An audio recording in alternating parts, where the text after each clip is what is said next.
అంటే నేను ఒకటి విన్నాను. 21 ఇయర్స్ రాగానే బన్నీకి, చరణ్‌కి కారు గిఫ్ట్ ఇచ్చారు.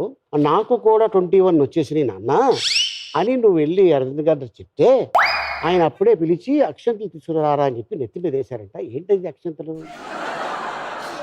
యాక్చువల్‌గా నేను ఇందాక అన్నారు కదా, డబ్బులు విలువ తెలుసు. ఇదివరకు తెలిసేది కాదు, ఇప్పుడు తెలిసినాను కదా. రైట్. అప్పుడు చిన్నప్పుడు నాకు పెద్ద తెలిసేది కాదు. సో నేను అడగడమే 21 వచ్చింది కదా, నాకు ఈ స్పోర్ట్స్ కార్ కావాలి, ఆ ప్రొడ్యూసర్ కొడుకు దగ్గర ఇది ఉంది, ఈ ఆర్టిస్ట్ కొడుకు దగ్గర ఆ కారు ఉంది, మనం ఎందుకు వాళ్ళందరికన్నా పెద్దవాళ్ళం కదా, నాకు ఈ కారు కావాలి, ఆ కారు కావాలంటే చెప్పించకూడదు. డబ్బులు అంటే నీకు అంత తేలిగ్గా ఉన్నా, నేను ఇంత ఇస్తా, ఒక అమౌంట్ చెప్పారు, నీకు 21 వచ్చింది కాబట్టి అమౌంట్ ఇస్తా, నీకు కావాలంటే నువ్వు సంపాదించుకుని నువ్వు సంపాదించుకుని సొంత కొనుక్కున్నారు. అవును. అప్పుడు ఆ ట్రిక్ కోసం అని తెలియదు, ఏదో జోష్లో ఒప్పేసుకున్నా నేను కొనుక్కుంటానని చెప్పాను. 3 ఏళ్ళు పట్టిందని సంపాదించుకుని ఫస్ట్ కార్ కొనుక్కోవడానికి. సో అక్కడ బ్యాక్ ఫైర్ అయిందని ఒప్పుకోలే. అంటే డబ్బులు లేక కాదు, ఆయన నిజంగా కొనియాలంటే ఆ రోజు పాడు చేయడానికి లేకపోతే కొడుకుని హ్యాపీ చేయడానికి కొనివచ్చు. బట్ అంత ఈజీగా ఏమైనా దొరికితే వాల్యూ తెలియదు అన్న విషయం కొద్దీ ఇలా చేశారు. అండ్ ఈ క్వాలిటీ చిన్నప్పటి నుంచి ఉండింది. ఒకసారి పెళ్ళం ఊరు వెళ్తే ఒక సినిమా తీస్తున్నాం, దానికి ఎస్వి కృష్ణారెడ్డి గారు డైరెక్టర్, శ్రీకాంత్ గారు హీరో, వాళ్ళందరూ మారిషస్ వెళ్తున్నారు షూట్ చేయడానికి. నేను వెళ్తాను అడిగాను అనమాట. 10th స్టాండర్డ్ అప్పుడు. 10th స్టాండర్డ్ వెళ్తే వెళ్ళొచ్చు, బట్ సినిమా మేము ఆల్రెడీ ఒక బడ్జెట్లో వెళ్తున్నాం, ఈ ట్రిప్కి ఇంత అనుకున్నాం.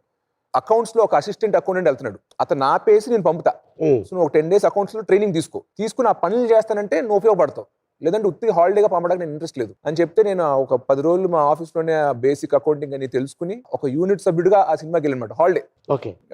పొద్దున్నే వచ్చి అకౌంట్స్ చూసుకుని, మిగతా ఆల్ షూటింగ్ చేస్తే నాకు పని ఉండేది కదా. నేను బయట తిరిగేసి మళ్ళీ సాయంత్రం వచ్చి అకౌంట్స్ చూసుకుని డబ్బులన్నీ డిస్పెన్స్ చేసి ఆ ట్రిప్ అలా వెళ్ళిందనమాట. సో ఎప్పుడు ఏది ఈజీగా ఇచ్చేయకూడదు పిల్లలకి, వాళ్ళకి విలువ తెలిసేలా చెప్పాలని చెప్పి మా డాడీ కొంచెం గట్టిగానే స్ట్రిక్ట్ గానే పెంచారంట.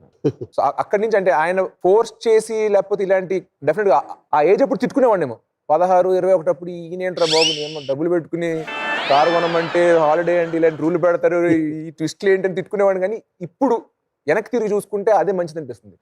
అలా కాకపోయి ఉంటే మేబీ వేరేగా నేను మారేవాడినేమో, బాధ్యత లేకుండా, డబ్బు విలువ తెలియకుండా.